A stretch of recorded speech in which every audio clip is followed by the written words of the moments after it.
Viva Las Vegas! Do what scares you. It can be fun. I don't want to be considered the best woman at my job. I want to be considered the best at my job. I'm not going to cry on this field. Just be you. I think authenticity wins every day.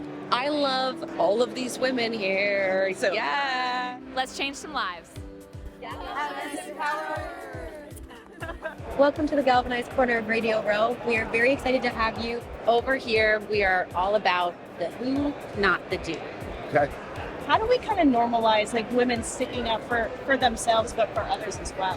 I think sticking up for yourself can come over time, right? With people have to hit a nerve in you, right? And then you have to be like, enough is enough. That's for you.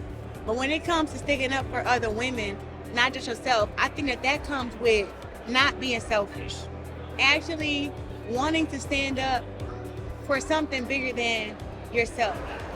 Being one of two women, that's such a heavy weight to carry. I try not to think about it a lot, but at the end of the day, I feel like I need to perform and be at that level, because if I don't do well, then it's sort of meeting their expectations of how I should be. Like, it's like, oh, of course, if she didn't do a good job, she's just a woman. There's just this extra added pressure that I put on myself sometimes that I know I shouldn't, but it's hard not to think about that, and I want to represent women well and like be an inspiration for women and young girls. So like, of course I want to do a good job.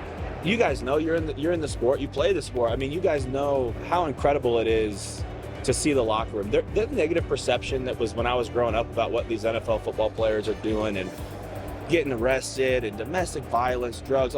I don't see that. I see like incredible role models in my locker room. People that like, who do you not want your daughter to date? A lot of these people they'd be fine to date. They're great people.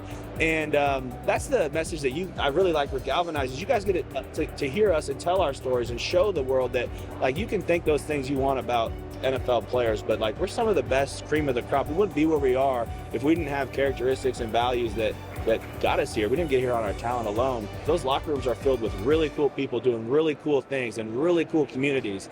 We're all still competitive, but you can be competitive and walk alongside each other and not have to shove somebody down behind you. Never let your circumstances define you. And so often in life, it's easy to do that. Where am I at on the pendulum, either good or bad? And we allow that to define us instead of allowing who we are to define, what we're going to do and how we're going to live life. Undrafted, but did you always know that you'd be here? In the Super Bowl?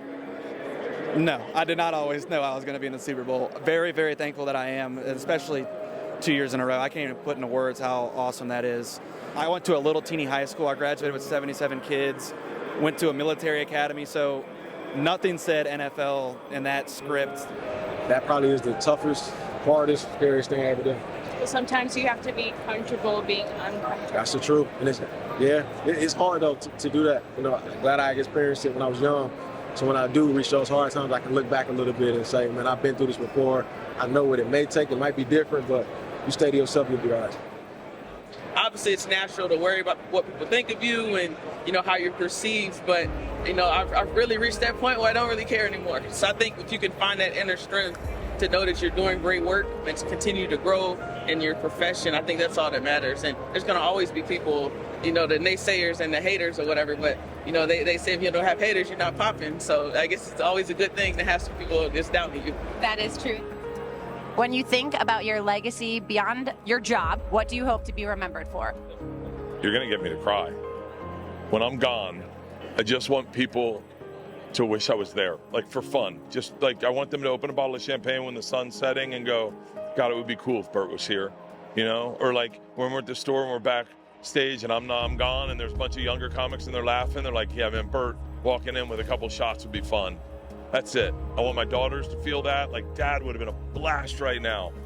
And my wife to go, this is fun, but my new husband's boring as shit. I got tears in my eyes. I'm not going to cry on this field. I didn't win the Super Bowl. I don't deserve to cry. Is there anything else you want to add to our network of women? You came over and you were drawn to us. No, I was drawn because you guys look different. I always like different, unique. And everybody's here. Everybody has a mic. Everybody has some type of vision. But I think really for what drew me here is different. I felt the unity. I just wanted to support. Thank you. Thank you. We appreciate your time.